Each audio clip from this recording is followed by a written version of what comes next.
అండి, నమస్తే. Welcome to Anuradha channel. ఈరోజు దసరా స్పెషల్ ఇప్పుడు కొబ్బరి అన్నం తయారు చేసుకుందాము.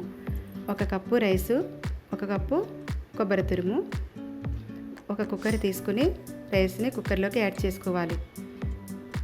2 టైమ్స్ వాటర్తో ఇలా చేత్తో కలుపుకుంటూ వాటర్ని వంపేసుకోవాలి. ఇలా వంపేసుకున్న తర్వాత రైస్ని 1 కప్పు రైస్కి 2 కప్స్ వాటర్ని యాడ్ చేసుకోండి. కొబ్బరి తురుము కూడా యాడ్ చేసుకోండి. రైస్కి సరిపడా సాల్ట్ యాడ్ చేసుకోవాలి. మూత పెట్టుకోండి. కుక్కర్కి విజిల్ పెట్టి స్టవ్ మీద పెట్టి 3 విజిల్స్ వచ్చేంత వరకు ఉంచి మూత తీసుకుని ఒకసారి చెక్ చేసుకుని రైస్ని పక్కన పెట్టుకోవాలి. మనం ప్రిపేర్ చేసుకోవడానికి కావాల్సినవి పచ్చిశనగపప్పు, మినప్పప్పు, చిన్న ఆవాలు, కరివేపాకు, పచ్చిమిర్చి సన్నగా కట్ చేసుకోవాలి. ఎండుమిర్చి 2, జీడిపప్పు, కొద్దిగా జీలకర్ర, నెయ్యి, సాల్టు, ఇంగువ మనం తయారు చేసుకుందామండి.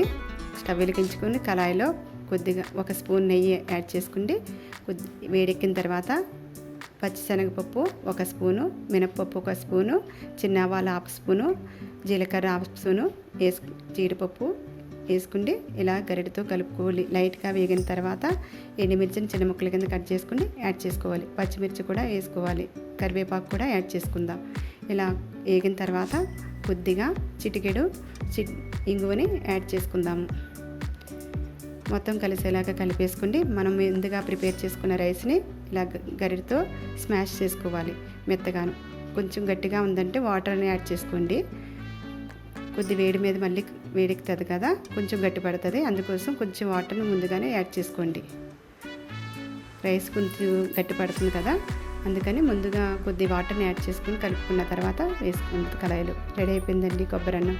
ఒక ప్లేట్లోకి తీసుకుండి మనము అమ్మవారికి నైవేద్యంగా కొబ్బరి అన్నం రెడీ.